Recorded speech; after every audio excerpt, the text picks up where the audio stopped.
I just finished an on-camera TV series in Atlanta. That I'm going to tell everybody about because it comes out in the fall. But Nice. I hadn't seen Troy. We went and got something to eat last night with Chris Sabat, from Dragon Ball. Dragon Ball and everything else. Yeah, it's Vegeta. But it was Piccolo. great to kind of catch up. We were talking about retro replay. We were bored. We were like, this could be fun. Yeah, I wanted to ask how that whole idea come into play, and and just I wanted to talk to you just about some of your memories on your time on the couch. It came about from actually Con Man. I worked with PJ Harzma, who was the producer of Con Man with Tudyk and Nathan Fillion, and we decided, hey, we liked each other. Why don't we do something? And he was kicking around some ideas, and me playing games, because I'm terrible at them, was kind of the idea. And I was like, I don't want to do it alone. So then I called Troy, and he said, yeah, let's try it. And we weren't really sure what it was going to be, but he built PJ and Drew, our other producer. They built this great set in his couch. They found this old couch on like Craigslist or something. And we just sat down and we just goofed. And we played games and just talked and said whatever came to mind. And 99% of the stuff made it to air. That was fun, but it was fun. When COVID hit, it was really hard to get guests to come in because and then it just sort of then careers and everything moved different directions, and you're like, all right, well, that's enough. So we kept the site alive. Yeah. It's called Couch Soup. Yeah. And because we built this really nice community of great people, and people met each other through that community and ended up getting married. It was like really cool. So. We didn't want to just be like, it's over, good luck. It's like, so we kept it alive. So, and now the people who were the fans are kind of some of the content creators, and there's some amazing people. I mean, there might be some of you, just artists and, writers and different backgrounds just all came together. So it was nice that we created a little something that people liked. Yeah, definitely. It definitely has a huge community of people who love the show and who support you and what you do. And I mean, huge is a relative term, but it's on the eye of the beholder. That's what I tell my wife. Well, with that, I want to thank you again for being here and taking the time to sit with us, chop it up with me, of course. But it's not about me, of course. We want to get some fan questions. So we have a dedicated microphone for you right over there if you want to step on up and ask them questions about some of the various characters, or even questions about voice acting in general. Or you can just yell it out. We can probably hear you. But you're going to walk up like a good wall. Everyone's looking at you. All right, and of course, I'll be the bad guy and let you know when we are out of time. If you don't get a chance to ask your question, you can ask them down his table. And I'll be over at the table. Yeah. All right, so hi, what's your name? What's your question? Hi, my name is Aaron. It's great to have you here in Nolan. Thanks. So my question is, I'm a huge Transformers fan. So you did the voice of Cliff Jumper for Transformers of Paul Cybertron. Yep. What was that like to be part of? That was a lot of fun. Well, first of all, I was a Transformers fan. By the way, Peter Cullen's here today. Go to his table before mine. It's awesome.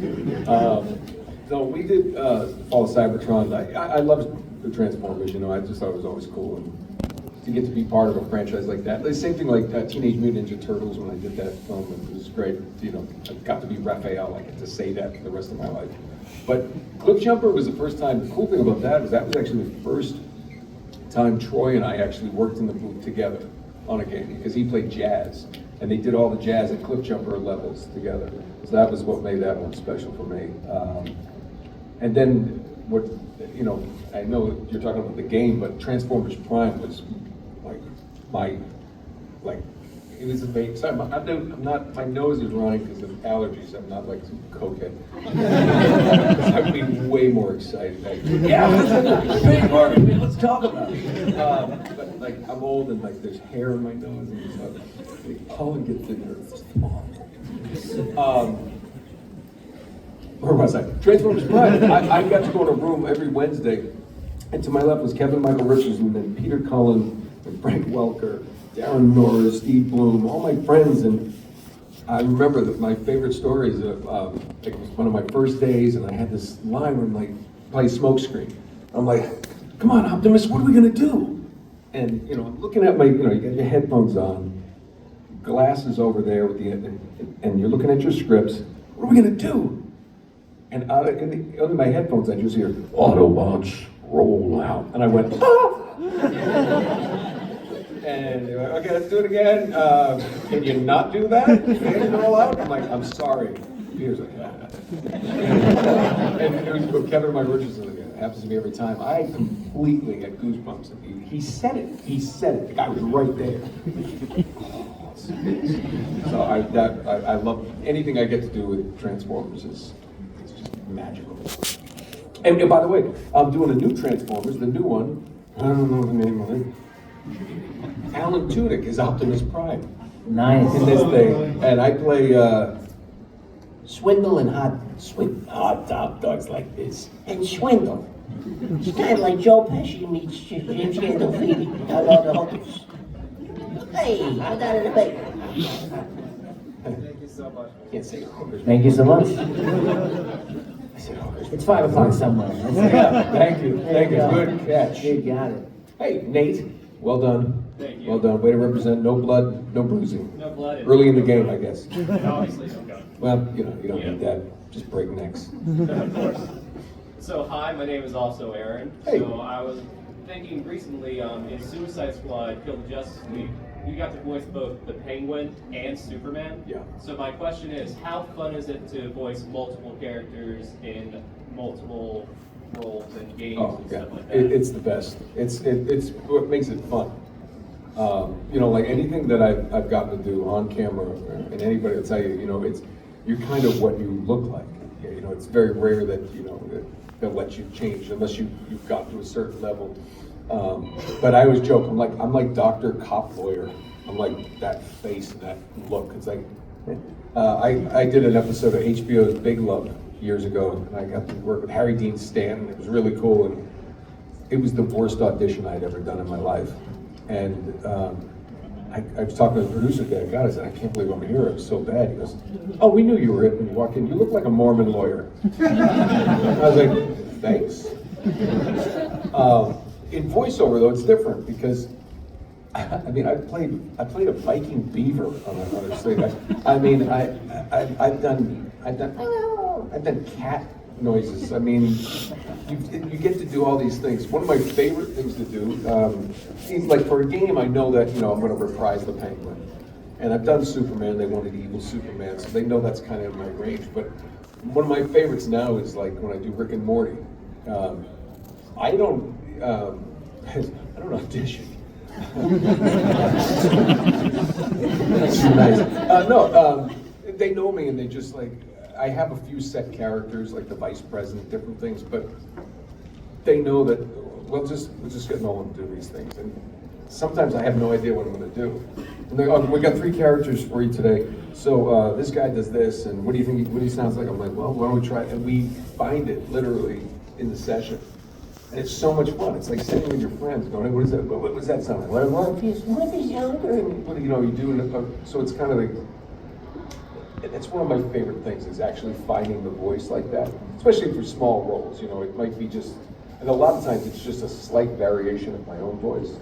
And anybody who wants to do this or does do this, my biggest little tip is don't always just try to change the sound of your voice, the rhythm and the tone. Like, when I'm tired, my voice sounds like this. And my wife comes, she comes to bed, I'm like, yeah, I just want to watch SportsCenter. She says, yeah, if I take that voice and now I just change how I say words, right? It sounds like Christopher Walken. Because it's Kate, it's weird. It's like it's all over the place. It's, you know, you think about like a bumblebee that mounts around. Hey, over here, I have a pet alligator. Whoa! Look at that. Sharp teeth, strong. What? Where was he saying? Over here, I have an alligator, sharp teeth, strong. It's not the same, but it's my sleepy voice. So I love doing that stuff. It's the vocal gymnastics. It's so much fun just to be able to do multiple characters, and thank God I can. You know, because for the early part of my career, it was like you're soldier number 1, soldier number 4, and soldier number 6. I'm like, got it. It's like just make them. You know, it's the lines like, you had to yell, get down in different dialects or sounds. Get down! Which I never did. It's So yeah, it's the best. It's one of the things, the perks that makes it that much fun. Great, thank you. You bet, man. All right, thanks, Aaron. All right, hi, step on up. What's your name? What's your question? I'm Jesse. Hello. You Jesse? I have a question for you. If I'm correct, you played several characters in Guild Wars 2. Yeah. So do you have any fun experiences or stories or favorite moments from working with them on that? Guild Wars, Troy and I were talking about Guild Wars last night. It's like an annuity. We've been doing, I don't know how long I've been doing that game. I'd have to look it up, but it's gotta be 15 years. And it's just it just keeps going, and the fan base is amazing. And I gotta tell you, it's one of those things, they come in and we'll have a session and they will give me all this. So the Norn are a creature that come through here, and like, they give me information, quite frankly, I don't need. It's like, okay, I got the line, let's just do this. But I get so caught up in like what's going on in that, and it's, that whole fantasy stuff, I think is just amazing. They, I'm obviously just the main, one of the main player characters, but they, like what I was telling you, they knew I could do other voices, and I remember, I think, Mordramoth, got to do Mordramoth, but probably my favorite is, God, what's, Palawa Joker. And then when Aureen comes into, yeah, so they always, and I tell them, I'm like, look, you got me anyway. And under union rules, most people don't know that they technically can have up to 3 voices before they have to pay you like a 10% bump or something, which they don't want to do. But, so you have your main, but typically if you're doing a main character with a bunch of lines, they don't like to, well, we're not gonna give you more because, it's a lot of effort. And I'm always like, it's not that much effort. I actually like, it's like, don't go crazy, but if you want me to do something else on the side, honestly, that's what makes it fun. Is because I can, and I like to kind of just do something like it's saying. Star Trek Lower Decks was one, they gave me this character of an old man and a little boy who had gotten melted in the come on, Trekkies, help me, I'm tired. Transported, thank you. I've had enough coffee. I wish I could say I'm not on this time zone, but I am. I'm just getting old and tired all the time. And they said, well, we don't really know what he sounds like. I said, what if I kind of did both? And they go, what is it? Oh, what if there's an old man who just all of a sudden, as he started to talk, he just gets younger, and then he goes back and like he doesn't really understand that everything is very old again. And they all looked at me and they went, yeah, do that. And I was like, I didn't know I could do that. You want to do it? I just learned this the other day. So again, I got to tell you about the new TV series coming out on Peacock in the fall. But I was on set the other day. We just finished season 1. This is my life. And I'm just sitting there on-camera TV is very different because it takes forever. And you end up sitting, and this series is Julie Bowen from Modern Family plays my wife. Bruce Campbell is the chief of police. MJ Anthony, it's a show called Hysteria. It comes out in the fall. It's Stranger Things meets The Exorcist kind of vibe. It's really gonna be great. And I'm sitting there with Julie and the kid MJ, and I'm just, all of a sudden I make this noise, and they look at me and go, she goes, is that you? And I was like, yeah. And I figured out what it sounded like. All this, I said, yeah, hand me that duct tape. That's my new thing now. Really good. Isn't it weird? That's not for the clapping. I should be institutionalized. Walk around going, get in the van. This is what I do.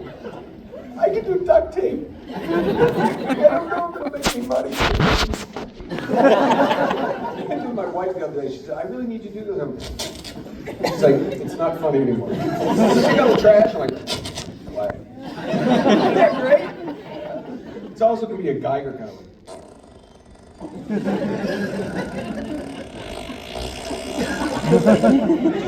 Radioactive. You have cancer. Oh, shucks. That's good. Oh, voices. Let's do this.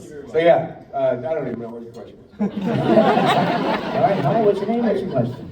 I'm Ray. Hey, Ray. What was your favorite part about voicing Nate? There's so many. You know, that's over 10 years of my life. The great thing about it is, it's not just voicing him. It's like living it, being him, being the. You know, we did all motion capture. It was all the cutscenes, the jumping and the running. Until I cracked 2 ribs doing a stunt, I did all the rolling and everything. It was not their fault. It was my fault. But just embodying that character, having Naughty Dog and Amy Hennig tell me, hey, just infuse much you as you can in this. But it was one of those roles that allowed me to be a leading man in something and kind of be they call it in business kind of like number 1 on the call sheet. It was kind of like sets the tone for everybody. And I think it helped me become a better actor overall, because you have a responsibility to the project and the scene, but also to the other actors. And one of the best gifts that they gave me was starting with Uncharted 2. I helped casting. Like, someone would come in and audition, many times with my friend, friends of mine, and or people that I really liked, like Uncharted 2 Lazarevich. The people who came in to play Lazarevich ultimately went to Graham McTavish, but just amazing actors. But you know, someone would leave, and we had the list and their pictures and everything, and then everyone would discuss. I don't know how to use a mic after all this time. Everyone would discuss how you know, how they did whatever. And if for any aspiring actors, or if you've ever thought you wanted to do it, one thing I learned through being part of I already got the job helping audition other people. Everyone was good. No one was like, what the hell is he doing? He should quit. It's terrible. And I think actors go in going, I hope I'm good. I hope I'm good. Don't ever go into an audition hoping to give them what they want. Give them you, and if it works out, it works out. There were like 3,000 people, I think, or more auditioned for Nathan Drake. I guarantee some of them were better actors technically than I was, but I was the right fit. And that's what it was. Every role that any of the Uncharted games, from 2, 3, and 4, I helped cast, and we would audition them, and they were all great, but you knew that was the one. We had a bunch of people for Chloe, great choices. And Claudia Black walked in. I'm sorry, I just came from the airport. Oh, my hair's a mess, but let's do this now. It's a game. And I was like, she was like a tornado, really. And then she read, and she was charming and funny, and they're like, that's Chloe. I mean, and everyone, there was never one character where people go, what about, it was never, everybody just nailed it. So I think my favorite part about being that was just the entire experience. The friendships, I still talk to McGonagall. Graham McTavish was just at my house recently when he was flying through Scotland to Scotland from New Zealand. And Emily Rose is my wife's business partner. They have a production company. They're doing some amazing stuff now.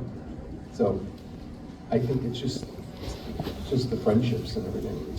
It became more than just an acting role. It was great. Okay, thank you. Thank you. And I got to go to Spain and say, what the hell happened to you two? Hey. Hi, Good. my name is Carlos. Hey, Carlos. I'm Nolan. My question for you is, have you had any personal barriers that you had to overcome in order to find success in your career? Poverty. Yeah. But I didn't grow up with much. We didn't have much growing up. So like I've never been afraid of. It's like like I didn't know as a kid. You know, my brother recently, it was like 4 years ago. My brother goes, "Yeah, we were pretty poor." I'm like, "Yeah, it wasn't that bad." He goes, "You made the powdered milk," and I'm like, "Yes." Oh. Yeah, but that was fun. He goes, "Yeah." So you're like, "Oh. Carnation powdered milk." I just thought, I thought it had more nutrients than milk. It was just cheaper. You know, it came in a big box, looked like Tide. Yeah, no, but I mean, but other people have always had it worse. Have I had any barriers?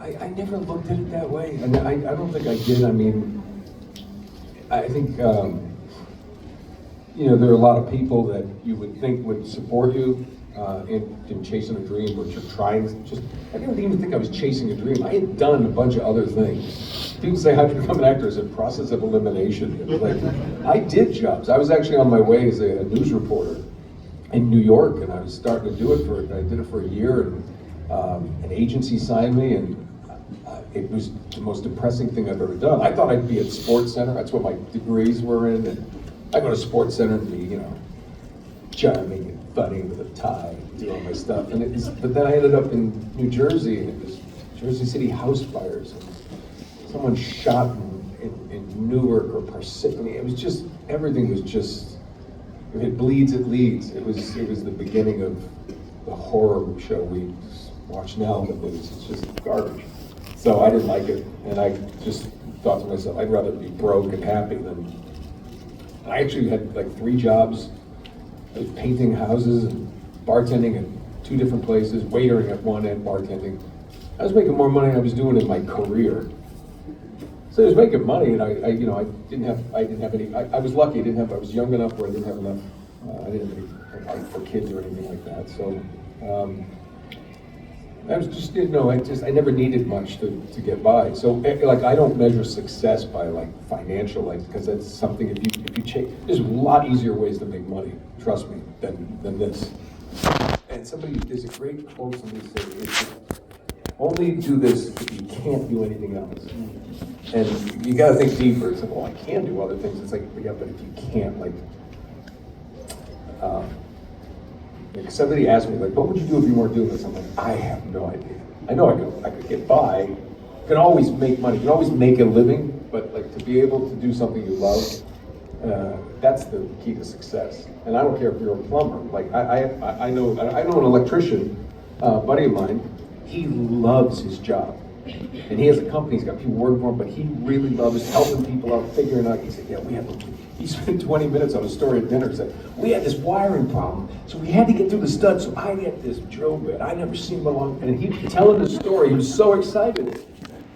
And by the way, he makes a fortune. It's like, forget it. Be an electrician. Be a plumber. Everybody needs you. So if you can find a way to make a living doing something you really enjoy, you're a success. And it has nothing to do with being able to go to a panel with a microphone. That kind of stuff doesn't matter.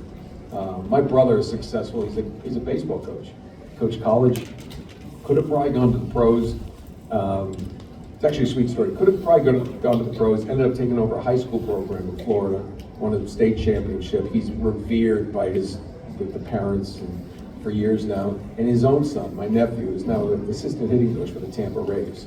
So he went to the Rays. Yeah. So it's a cool story. And he's one of the biggest successes I could think of because he does what he loves. He's a teacher. He's a mentor for kids, and I admire him a lot. And he's a hell of a coach. I don't know where you go. I don't remember your question either. This is why it's okay that we have time.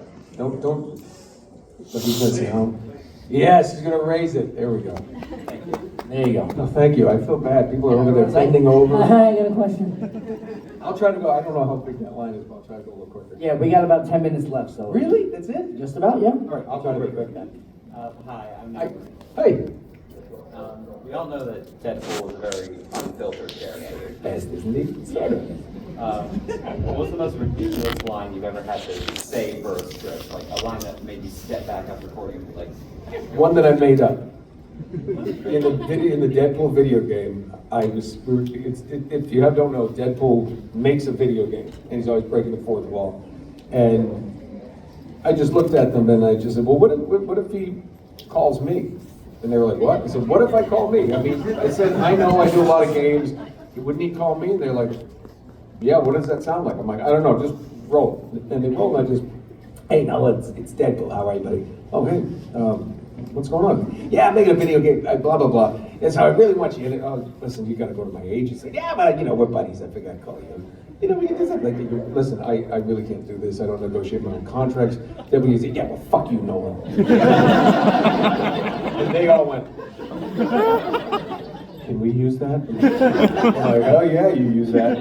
So I told myself that thought. Very ridiculous. That's the most ridiculous. Thank you. That's awesome. All right, hi, what's your name, what's your question? Hey, my name is Daniel. Hey. And, I wanted to know, how do you stay in character when you do different emotions or effort when you voice different characters? I don't. I mean, the script calls for it. The directors, great directors, kind of like, hey, this is the situation. They give you the context of the situation. But I'd be lying if I'm like, yes, well, you know, I go to a deep meditative state. I think, no, he's sad. He's angry. I wish I had a better answer for you. You keep your energy up. You play the scene. It's not about you. It's about that's the old Shakespeare thing. The play's the thing. It's about playing the scene, playing the moment, playing the authenticity of something. So if they need it, you know, especially in a voiceover booth, you just really rely on the context of the script and the director. Motion capture for a game, you know, that's a little different. That's like on-camera acting, as far as I'm concerned. And you stay in the moment for that scene, and then you can break out of it. I personally like to stay loose, and I don't like to, you know, dwell too much about it. I had in my on-camera this show I just did. There are some emotional moments where I may not be goofing around as much, just because I'm trying to stay focused and stay in that headspace. But when the cut, we're moving to the next scene, I have to go back and really think about this. It's nothing like that. I'm not smart enough to do it. To keep it simple. It was a KISS method. Keep it simple, stupid. Yeah. Thank you. I'm stupid. All right, hi, what's your name, what's your question? Hey, hello, Nolan. My name is Ray. Hey, Ray. And my question is, I just recently replayed all of the Uncharted, and I wanted to know, did you pick up as much of a travel bug as Nathan? Oh, okay, so my whole life I always wanted to travel. But like we were the family that had to drive from Rhode Island to Iowa to see my dad's family because couldn't get a plane. They had planes, not that old. Just couldn't get all the tickets. And my dad snored on the road, and we got in trouble one time because my brother and I went and slept in the car, and he was mad. But like apnea,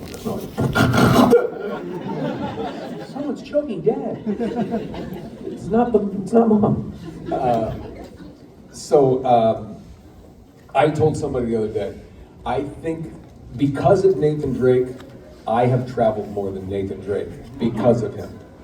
My favorite thing, I know I got to keep it quick, but the Uncharted Drake collection, they had Sony in Europe flew me to London. I landed the next morning, did a press junket all day with my suitcase. We went to the airport that night, flew to Oslo, Norway, woke up, went to bed, restaurants closed, I was hungry, went to bed, got up next day, did a full junket in Oslo that night with the bag, flew to Berlin the next day, nicest hotel room I've ever been put up in, and I walked in, I was like, wow, like rooms, like an apartment.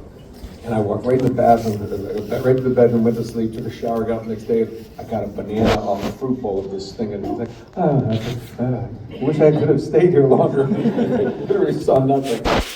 Berlin, back to London, had to fly back to LA to do Uncharted 4. On Thursday I landed, went to bed, Friday we shot it, the car picks me up, back to the airport, this time with my wife, back to London, then to Paris for 2 days, then to Madrid, to Amsterdam, back to London.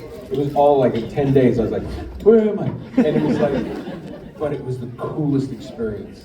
And it was just amazing. And the conventions, doing conventions mostly because of Nathan Drake. And Dr. Rector from that night too. And so there's so many of those different things. So yes, I've traveled a lot because I've traveled more than he has. My passport blows Nathan Drake, and I've killed far less people. Almost. Thank you so much. All right, thank you. Hi, what's your name? What's your question? Hey, Nolan. Hey. My name is Palmer. Hey, Palmer. And I just wanted to say thank you for all the hard work that you've done, like voicing Thanks, characters bud. like Nathan Drake and Penguin and everything else you've done. So thank you very much for like Thank making you. childhood, and thank you for continuing doing the hard work. My question is in regards to the 2007 Teenage Mutant Ninja Turtles movie. Yes. Actually, you were Raphael, I believe. I was. What was that like, being involved in that movie, or was there like a memory that you had from that experience?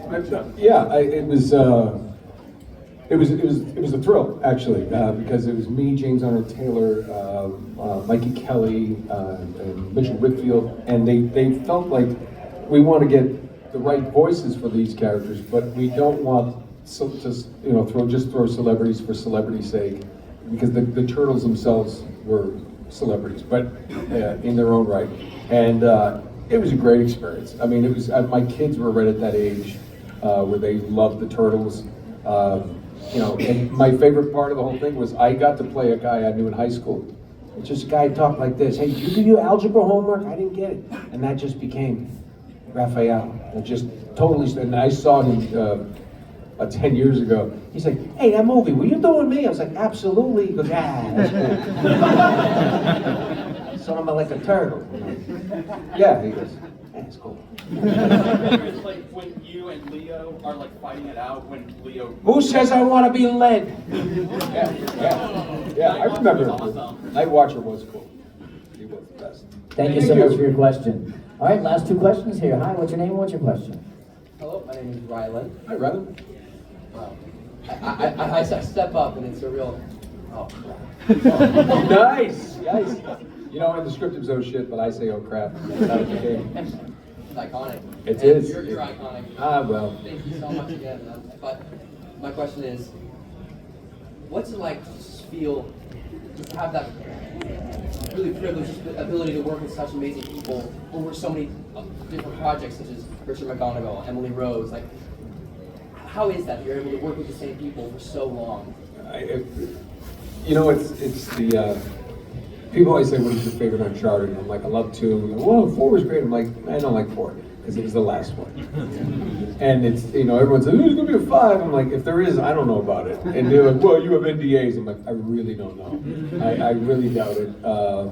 But that said, yeah, I mean, anytime you get to work with a group of people, it's kind of like you see people like, I mentioned Modern Family. Those guys, 14 years, the Seinfeld, you become a family. I love Richard McGonigal. I love Emily. Graham McTavish was Lazarevich in Uncharted 2, and he and I became such close friends that Amy Hennig made him Cutter in Uncharted 3, Nate's friend. So we just recast. He did obviously his own British accent in that one. So, yeah, it's in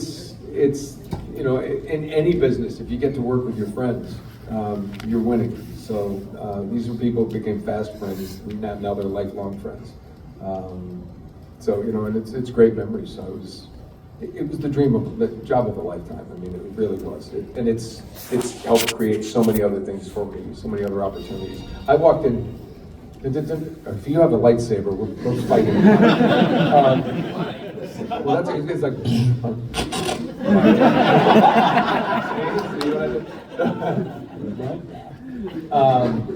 But yeah, no, it was very, very special to be able to be part of that. So. Thank you so much. Thank you. You mentioned earlier it was 10 years of your life. It's half of my life. I've grown up with you, and it really is. Well, go have children and make them play. When they roll me out here going, I was Drake. My son still doesn't have a job. All right, thank you so much for your question. And our final question, hi. Hello. My name is AJ. Hey, AJ. One thing that I wanted to ask is that Batman Arkham City is one of my favorite games of all time and everything. And I just wanted to ask, what was it truly like working with Kevin Conroy? Oh God! Well, I remember the first time I walked in the room. It was Kevin and Mark in the same room, and I was like, I have to go pee, and I had just come from peeing. They made me sweat with urine. No, it was amazing. And the thing is, a lot of times he worked for New York because he lived in New York, not in Los Angeles, but there was first time I went in. Or at least one of my early sessions, he was in there finishing up a session with Mark. And, they're like, hey! He said, I haven't met you, I'm Kevin. he was a tall guy, and he was just larger than life too. And he's one of those guys that you meet that you just, doesn't matter how old you are, you're like a kid, because he's Batman. He's Batman. And but he couldn't have been nicer. I actually got to know him better on the whole convention circuit. Just, because we have time on breaks or before we go to a panel when we come back, where you get lunch, and he'll sit and you start having, start telling stories, or it's happened with so many people. It's another reason I really enjoy this. It's not only getting to meet people who appreciate your work, and seriously, when people come out, and especially know voice actors, they have to know you and know your work. They know your work before they know your face, and I think that's really, really cool, because that's a true fan. Somebody goes, I really like your work, and I want to be remembered for what I do, not who I am, because most people don't know who I am. That's what I am, and most people are like, that's stupid. It is stupid. His poor wife. But I've had her drug for 25 years. Nice. So it's, again, I don't know your question. But AJ, thank you. Yeah, but thank you for your question. Did I answer it? Yeah, you did. Yeah, okay. Yeah, and thank everybody for your questions. If you didn't get a chance, go visit down in Twitter here all weekend. Big round of applause one more time for Nolan. Yeah, thank you, everybody. We're going to take a picture really quick with everybody, so stand on up in your chair.